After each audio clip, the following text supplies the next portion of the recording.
No. No, we are not the only ones dealing with personalities and personality disorders and all the things. Yeah. And oh my gosh, y'all. Anyway, I'm Haley Gray. I am here with my friend Denise Kavaliauskas, and we are dealing tonight with it being New Year. We're off to a bang for the new year. I mean, my new year basically got brought in by thunder, lightning, and rain, like a flash, like, thunderstorm here, which, you know what they say in North Carolina, 2 weeks till snow, and then it's in the forecast for Monday. So I'm like, oh, crap. That's right. Yes. Oh, boy. Forgot about that. So we are having all kinds of fun with the white crap in the sky coming down, and people and things and personalities, and the holidays and the new year bring it out. Yeah. They do. It does. It happens. My oldest is sitting in an emergency room at Duke tonight. Y'all will probably be like, but Mom, why aren't you there with her? Y'all, this is 19 hospitalizations. Yeah. They're like, yeah, we think we're going to IVC her. And I'm like, oh, here we go again. Because people have issues that just come to a head, especially over the holidays. There's a massive spike in divorces in January. Yep. That's true. In February, too. Yeah. After they get I heard this from our mutual lawyer friend in Raleigh. She told me a couple years ago that after the wife gets the credit card statement and sees it, there's a big spike in divorce also in February or March. Yeah. From February. Yeah. Interesting, right? It's so interesting how holidays and things like this bring out the worst in people. Yeah, I was going to say, make the people best crazy. And the worst in people. Yeah, it really does. And, and it can really start your year off in a really kind of interesting way. And we deal with personalities, narcissism, borderline personality disorder, all of these like personality things with so many of the people we live with and love and work with. So why don't you tell people what it is that you do, Denise? Well, I am a transformational love coach. I specialize in helping women and men heal from narcissistic abuse in relationships. And if you're listening, if you are here, I guarantee you that you have experienced some level of narcissistic abuse. I call it the silent abuse, Haley, because it's the kind of abuse that is not a crime. You can't call the cops and say, I always talk to women about men because that was my experience. You can't call the cops and say, hey, my husband just threw all my shit out on the front yard and he kicked me out. Or, hey, my husband is withholding finances and I can't buy groceries, or things like that. Right. So there's really, on the surface, there's no crime involved. So that's why I call it the silent abuse. Right. It is that manipulative, controlling personality we were just talking about, that I guarantee you everybody on this earth has experienced, whether it was from a parent or a coworker or a boss or a client or a child or a spouse or an ex-spouse, sibling, somewhere. We've all experienced this type of abuse.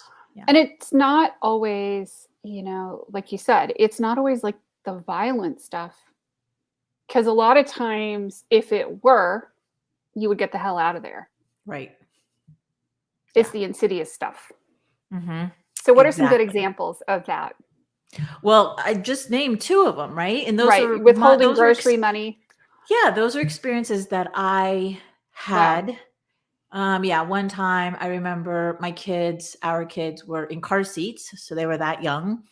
And I don't remember what the argument was about, but he decided that he was going to kick me out. with our 2 children. Awesome. And this was, my kids are 28 and 27 now. So pre-cell phone days. So I remember it was nighttime and I was like, where am I going to go?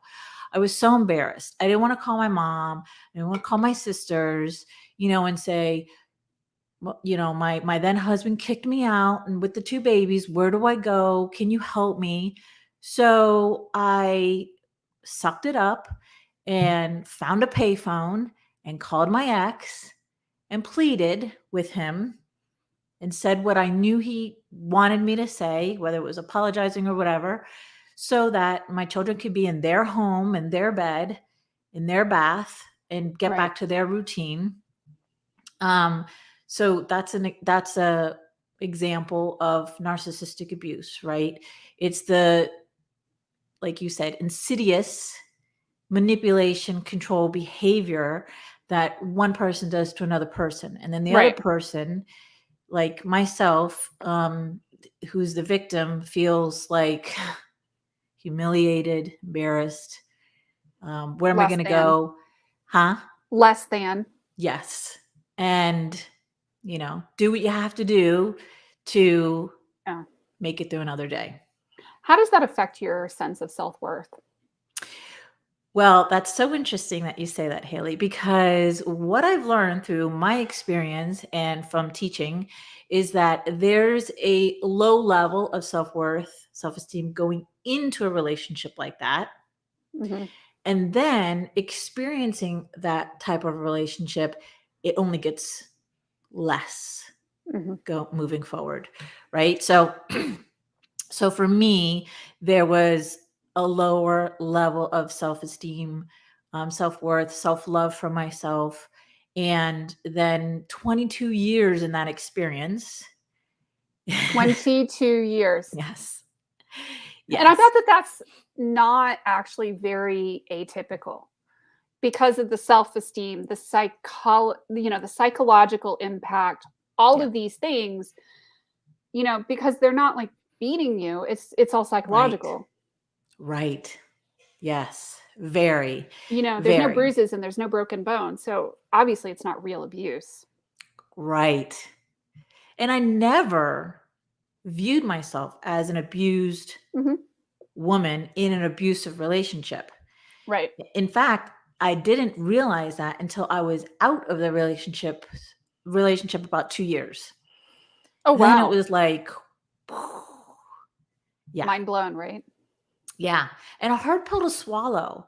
It was a hard pill to swallow because I never viewed myself as that. Because the way society, for me, the way I saw how society perceived an abused woman in a domestic violence relationship was the poster that you see in the public bathrooms, right? There's like a story behind that picture that for me, that I had made in my head. And she was, poverty level, had no family support. You know what I mean? Like that, she's the curled up in the fetal position with the mascara dripping down and there's no one to help her. She has to go to a shelter type of thing. I hear that a lot from, and you see it, like you almost have that view. I mean, because like all of our local hospitals and doctors' offices, like everything for UNC and Duke around here has that, like, are you being abused by a partner? Do you ever feel unsafe, et cetera, et cetera? But it really doesn't. It's really that physical unsafeness. It doesn't talk about that mental and abuse, emotional abuse, that piece that really is real. Yeah. Very real. So who do you work with? I work with women who are divorced. So they've been through the crap. Yeah. And they're dating and they're noticing, Haley, that I keep attracting like the same type of guy as my ex-husband. Like there's similarities. I'm noticing that either I'm catching him in lies or maybe cheating is a huge one. And so they're like, oh, no. I'm not doing that again. So they're not clear on what they want because they've never had that, but they're Right. clear on what they don't want. And they Mm. don't want the past. So she's divorced and she's dating and she's finding herself attracting the same type of guy. And she's kind of feels stuck where I don't know how to get out of this, but I don't want that. So, she's at the point where how do I break this so I can get to the other side of that? And that's where I would come in and help her navigate through that and get to the other side and find true love after toxic love. And it almost seems like it would be like almost like an intergenerational thing too. Like, Yes. you as mom go through this, so you teach your daughters or Yes. your children see this behavior in a marriage. So this is how they learn that a marriage and a relationship is supposed to work. Right. So it gets passed down. It's like almost like Yes. intergenerational abuse Yes. Absolutely. patterns. That's exactly it. Yes. I grew up in a home where there was a lot of emotional abuse. There was a lot of yelling and screaming, calling each other names. My mom was mothering my dad Mhm. energetically. She would mother him instead of a equal partnership. She felt like she had to take care of him in that way. And so when we show up in this mother energy, my dad responded in being child energy. So he would act out more. And Mhm. so his acting out was, in the child behavior. So he had to be given an allowance because if he had any money, he would go and spend it just like a child. Right. Mhm. And then he started drinking and over excessively, and he would excessively spend, and he would just do all these things like a child would. Mhm. So I got into a relationship where I did the same thing. I mothered my ex-husband and he acted in child energy. So Right, for of course. me, it was worse, in my opinion. My relationship with my ex was worse than what my mom and dad's was because my dad never cheated on my mom, where my ex did cheat on me from like day one to the last day. Mhm. And there was just more physical stuff that Mhm. happens, physical violence. It was just more excessive. And that's because I didn't learn from my upbringing. So life had to hand me a more severe case to be like, Denise, this is what you need to learn so that you never repeat it again. So Yeah. yeah, it was interesting. Yeah, that's one word for it. May we live in interesting times, like the Chinese curse. Right. Yeah. That's why I No chose that thanks. word. Yeah. Interesting. Yeah. So you're doing a VIP day. Is it next weekend? Yes, Saturday. Yay! I'm I am really excited. excited about this one because it's $67. It's a VIP day. It is transformational. Absolutely. Tell Yes. me more about this. Okay. So I did it last year for the first time, which was, I was just like, just do it and see what happens. And the attendees got some amazing results. Um, can I just read a couple of Mhm. some quotes? Yeah, let's Okay. do it. Okay. So Michelle in Colorado said the VIP day was absolutely the bestest. She said, I love the exercises and the healing throat chakra exercise really helped clear a block I was having and finally see clearly the boundaries that are being crossed that I have set. So we do exercises together in the VIP day because I walk them through it to help them clear whatever it is that we're talking about out so that Mhm. they feel lighter, they feel empowered, and they feel like I'm going to kill 2022, right? I'm going to kill the Mhm. new year. It's going to be amazing. And Right. then Marcia, another testimony, said that the VIP day was very healing and drove home the important things that I need to focus on to aid in my healing journey, especially self love. I'm Mhm. trying to become more aware when I beat myself up and not stop it and put a stop to it. Mm. Um, it emphasized the need for forgiveness, truth, and trust. Biggies for sure, but essential for healing. I enjoyed the meditations during the day as well. So I also do meditations. So we talk about a topic, we go through the exercise, and we also kind of bring it all together with a meditation at the end, which has them feeling very relaxed, and it's kind of just solidifying everything that they just learned and implemented, with a nice meditation. And then the last quote testimony that I have is, because Denise actually experienced what it's like to be in a narcissistic relationship, she extracted herself from it. Her advice is authentic and true. The VIP day taught me that I am indeed on the right path to recovery after several years of attempting to heal. So those are just a few of the testimonies that I got last year from the attendees. That was awesome. Yeah, and it's interesting. There was something that you said in there. I realized that, I can't say that I'm in a narcissistic relationship with my husband, because I have a wonderful relationship there. But that self-worth piece. Mm-hmm. And, it's interesting how sometimes we will get ourselves into relationships with people, whether they are employees or business partners or whoever in our worlds.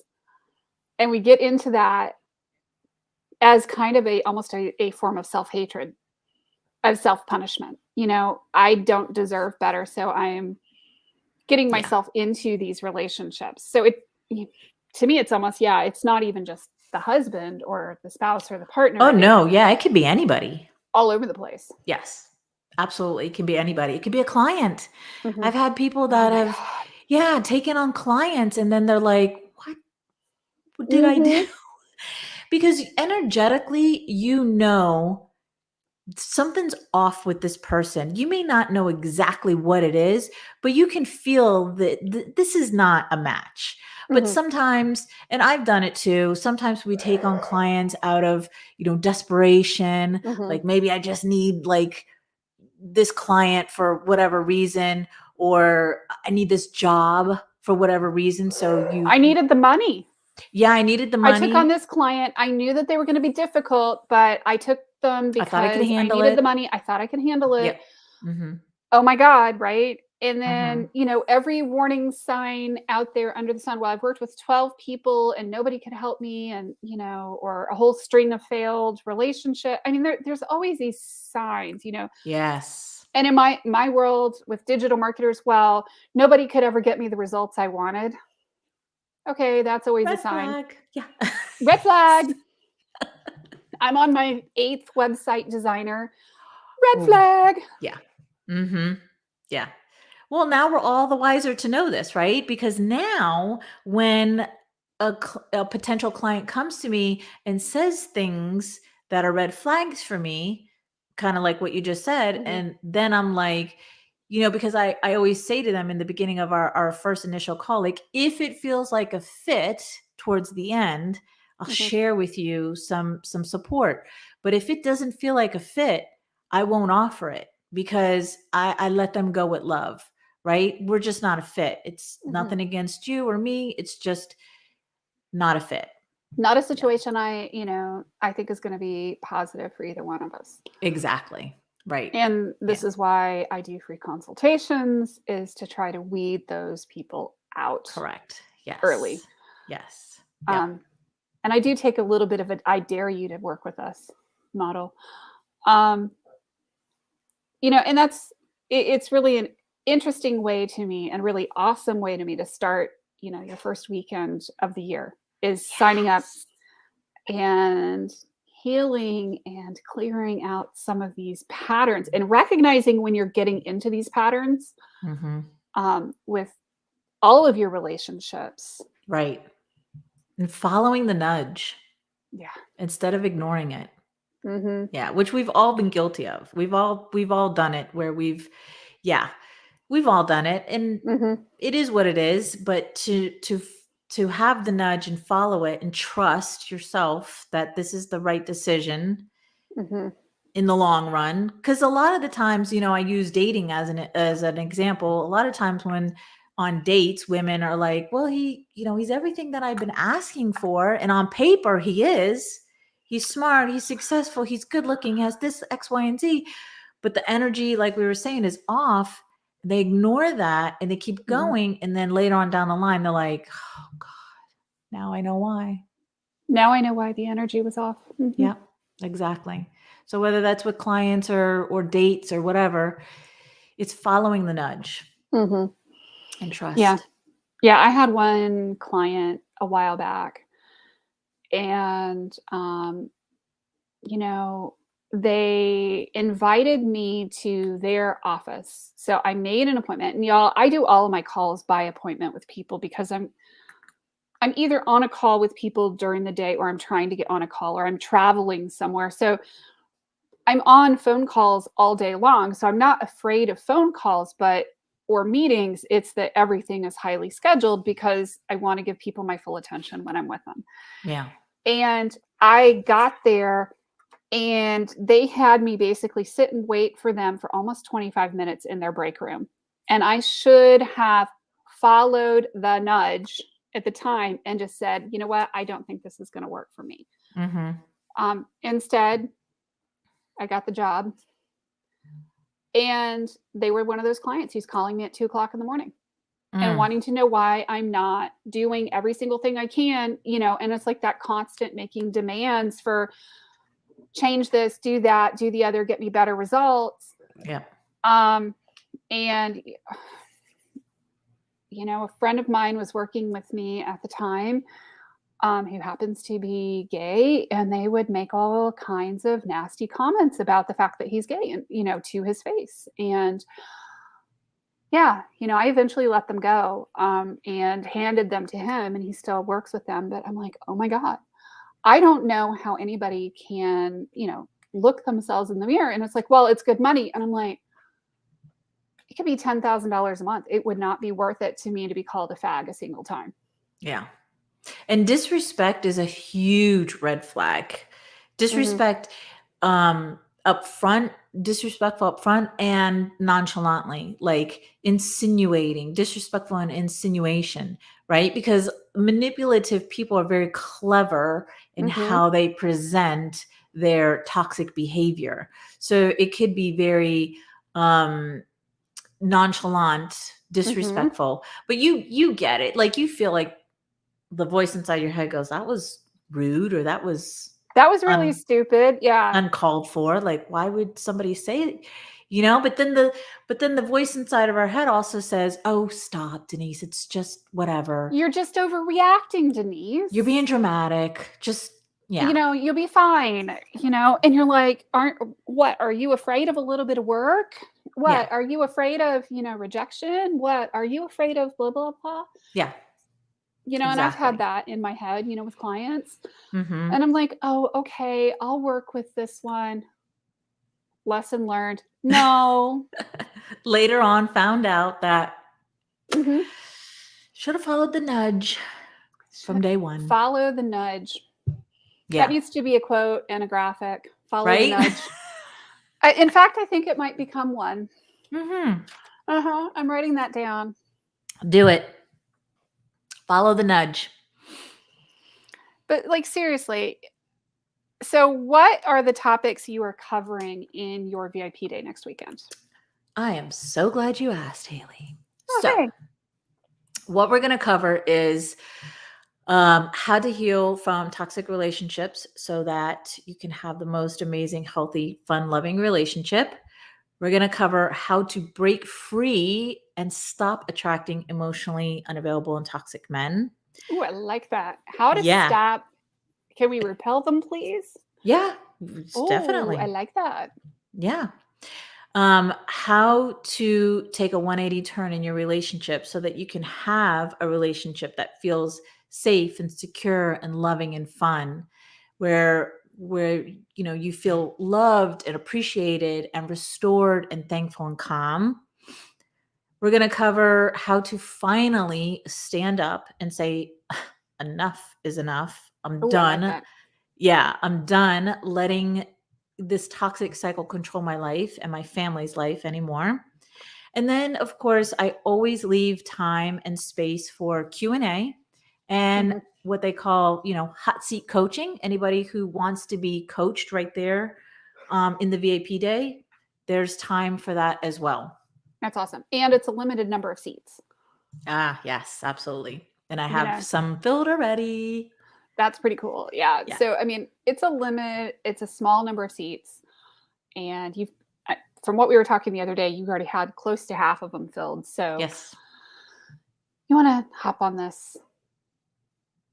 Yeah. I think it'd be amazing. I think it's one of those like, oh my gosh, you're kidding, right? That's like such a steal. Yes, definitely is. Yeah. It's like it's one of those really, really cool Yeah. kinds of things. So I am really excited. And I had several people going, "What? It's Saturday night. Haley's on live." Yes, Haley is on live. Y'all, I have been ripping and tearing my office apart, and it actually is a really nice break to get online with Denise and I'm not happy to be here. be scrubbing dust for the first time in 2 days. Boy, you're taking this new year thing to It's amazing the energetic shift that happens when you start focusing on that healing, on that purging, on that Yeah. cleanup. Oh my gosh, it's so awesome. Yeah. I was gonna say new year, new energy. Mhm. Absolutely. Yeah. Yeah. And last night it was really Purge. cool because I decided because it was New Year, it was New Year's Eve, I was going to start purging my office. I'm not going to get everything done that I want to get done, but I'm getting some new office furniture in the new year. Ooh. And that means that I've got to get rid of a bunch of stuff. I mean, I'll have more storage space, but I don't want to move it from one cabinet to the next unless I have to. Right. And it was really cool because it started thundering and lightning and raining and pouring like right around midnight last night. And I was like, oh, that's kind of cool. Cleansing. Yeah. Cleansing, very Wash it all cleansing. away, baby. Let it go. Yeah, let it go, let it go. Yes. And Yeah. apparently, well, we're going to get snow on Monday, so it's all good. Yeah.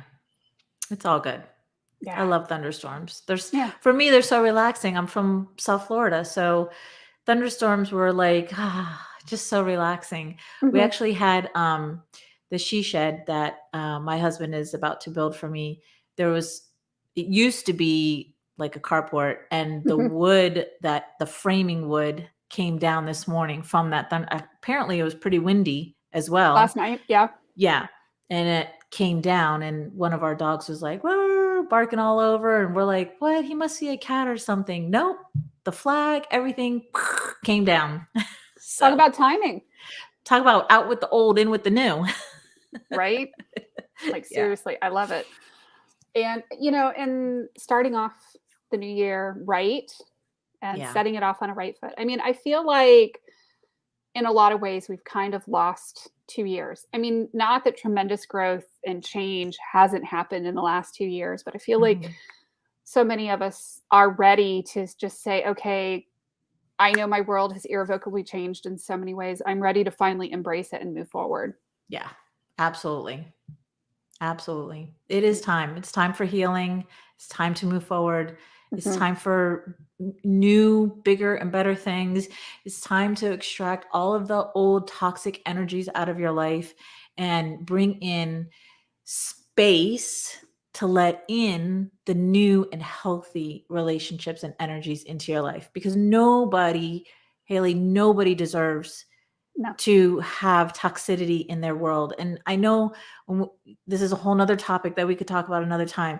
When it comes to family, mom, dad, siblings, there's such a loyalty and obligation there that a lot of people don't want to cut off those energies. In the meantime, they suffer Yeah.